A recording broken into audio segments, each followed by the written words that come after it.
Pessoal, a nossa aula de atualidades do dia de hoje é para falarmos sobre a mais recente invasão da Ucrânia pela Rússia. O objetivo é a gente tentar construir aquela linha do tempo. Essa linha do tempo ela é extremamente importante para tentar entender por que, por exemplo, que a Crimeia foi reivindicada por Vladimir Putin como área que pertencia à Rússia, embora estivesse sob o domínio da Ucrânia desde a década de 1954, quando Nikita Khrushchev, o então líder soviético, doou o território da Crimeia para o território russo. É importante lembrar também por que é que nós temos duas províncias rebeldes no leste da Ucrânia, já que essa parte da Ucrânia está muito mais vinculada à Rússia do que necessariamente ao solo europeu. Legal? Então seja bem-vindo à nossa aula de hoje. Eu sou o professor Alex Mendes, de Atualidades de Economia, e nós estaremos juntos para uma super aula que estará dividida em duas partes. Essa primeira parte vai tentar entender até o expansionismo da OTAN e da União Europeia, e num segundo momento a gente vai ter a oportunidade de tentar entender especificamente o conflito atual e vermos aí como é que essa questão caiu em prova. Legal? Então vem para cá. Primeira questão importante é a gente lembrar que o território que hoje, é o que nós chamamos de Ucrânia, um país independente, na verdade, ele já fizera parte lá no passado do chamado Império Russo. Daí porque Vladimir Putin tenha dito que a independência da Ucrânia foi um erro e que a Ucrânia sempre fora um território russo. Você se recorda que o Império Russo, que teve o último czar, Nicolau II, dura até 1917, quando ocorre então a chamada Revolução Bolchevique, também conhecida como Revolução Comunista, que vai pôr fim à monarquia russa e vai criar, junto com 15 repúblicas, o que nós chamamos de União das Repúblicas Socialistas Soviéticas, a famosa União Soviética. A gente vai poder perceber que a Ucrânia era uma dessas repúblicas que compunham com a Rússia a União Soviética. E você se recorda também que nós vamos ter um outro grande evento que será definidor da Rússia e da União Soviética, que será a Segunda Guerra Mundial. Na Segunda Guerra Mundial, nós tivemos um conflito armado de 1939 a 1945, opondo dois grandes grupos principais. De um lado, as forças do eixo, Alemanha, Itália e Japão, e do outro lado, o grupo dos aliados, que incluía Estados Unidos, União Soviética, o Reino Unido, a França liberta, Canadá, Brasil e uma série de outros países. A guerra termina em maio de 45 na Europa e termina em agosto de 45 com a derrota do Japão na Ásia. A partir daí, começa um momento que nós caracterizamos no mundo como bipolaridade. A bipolaridade, também chamada de a velha ordem mundial, era a divisão do mundo em duas grandes esferas de poder. Do lado ocidental, do lado a oeste, os Estados Unidos capitalista como grande líder, e do lado oriental, a leste, a União Soviética comunista. Bom, nas palavras de Winston Churchill, uma cortina de ferro se abateu sobre a Europa, onde parte do leste europeu fora então dominado pelas forças soviéticas e pela ideologia comunista, enquanto que a chamada Europa Ocidental fora dominada basicamente pelos americanos numa ideologia capitalista. Lembrando lá que essa bipolaridade ela vai dar origem a conflitos indiretos, como por exemplo a Guerra da Coreia na década de 50, a Guerra do Vietnã na década de 60 e a Guerra do Afeganistão na década de 70, vai dar origem a uma corrida armamentista, a uma corrida nuclear, a uma disputa sobre a influência dos países, e isso quase que leva o mundo, na década de 60, a uma terceira guerra mundial e a um conflito nuclear. Bom, durante esse período inteiro, nós tivemos lá, como falamos, Nikita Khrushchev, que fora um líder soviético, doando o território que hoje voltou a pertencer à Rússia e que era da Rússia originalmente, para a Ucrânia. Lembrando lá que a Ucrânia ela faz uma ponte, né, entre a Europa Ocidental e a Europa Oriental. É importante a gente lembrar que, sob o ponto de vista físico, o continente é um só, que nós chamamos de Eurásia. Mas, na verdade, a Europa é a parte mais ao ocidente e a Ásia, de uma maneira geral, a parte mais ao oriente.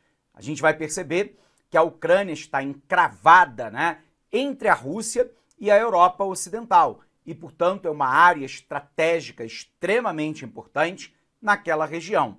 A gente vai observar também que, na sequência dos acontecimentos, em 1986, nós tivemos a explosão da usina termonuclear de Chernobyl, que foi o maior acidente termonuclear da história da humanidade até os dias atuais, com um vazamento de material radioativo, com a contaminação do ar, do solo, da água, numa imensa área no território que hoje ainda é da Ucrânia. Bom, a gente vai perceber também que há uma série de acontecimentos lá na década de 1980 que vão colocar fim à União Soviética. Primeiro, a União Soviética não conseguiu acompanhar o desenvolvimento científico e tecnológico liderado pelos Estados Unidos, tinha elevadíssimos gastos militares, tinha conflitos étnicos latentes, e lembrando que quando a gente fala de etnia, a gente está falando de cultura, né? E, portanto, são culturas diferentes. Por exemplo, países que compunham a ex-União Soviética são de maioria islâmica, enquanto que os russos são da etnia eslava, de maioria cristã ortodoxa. Na própria Ucrânia, há uma divisão. A porção centro-ocidental, ou seja, a oeste da Ucrânia, fala ucraniano como língua principal, enquanto que a porção a leste da Ucrânia é russo-parlante. Embora muitos falem ucraniano também, a maioria da população se sente muito mais próxima dos russos do que necessariamente do Ocidente. Daí que nós temos duas regiões lá que tentam, né, um processo de independência e uma possível anexação à Federação Russa. Nós estamos falando, né, de Luhansk, nós estamos falando de uma área de Donetsk, nós estamos falando de uma área maior que nós chamamos de Donbass.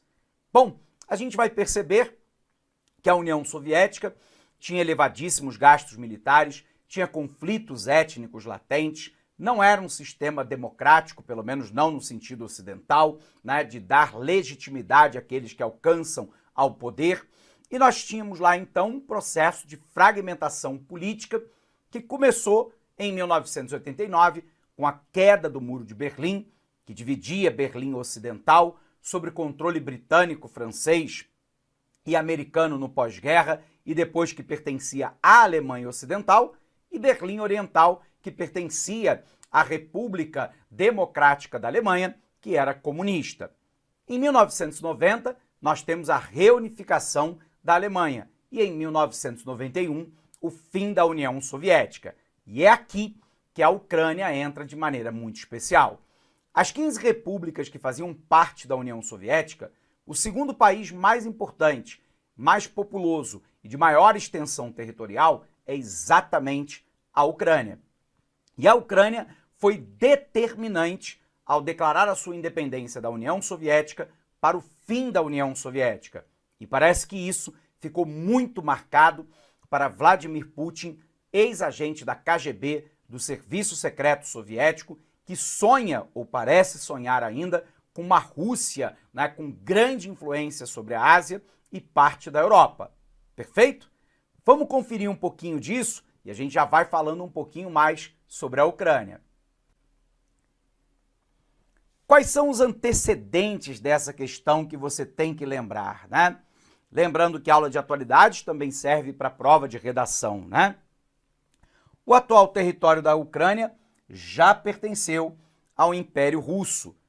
Com a Revolução Comunista, a Revolução Bolchevique de 1917, a Ucrânia passa a fazer parte da área de influência da União Soviética, a União das Repúblicas Socialistas Soviéticas.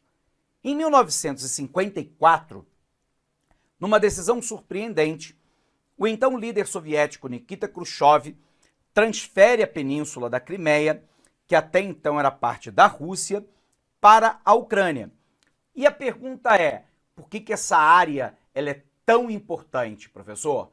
Porque na região da Crimeia nós temos aí um porto militar chamado de Sebastopol, onde boa parte, né, da frota russa hoje, da antiga União Soviética, lá atrás, está estacionada.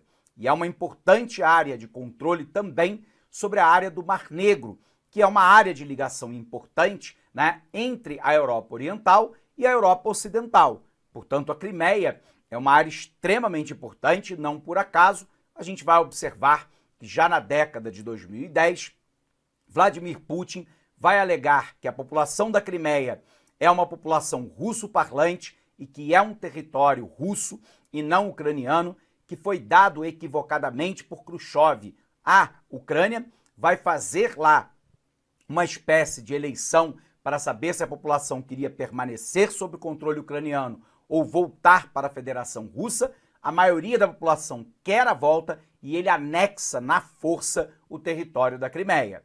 Legal? Voltando.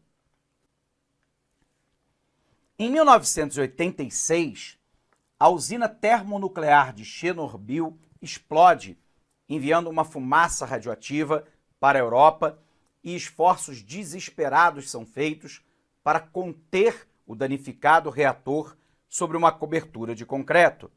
Em 1991, a Ucrânia declara sua independência depois de um fracassado golpe contra o presidente soviético Mikhail Gorbachev, que levou ao fim da União Soviética. Na verdade, há uma sequência, né? Em 1989, só para a gente lembrar, nós temos a queda do Muro de Berlim.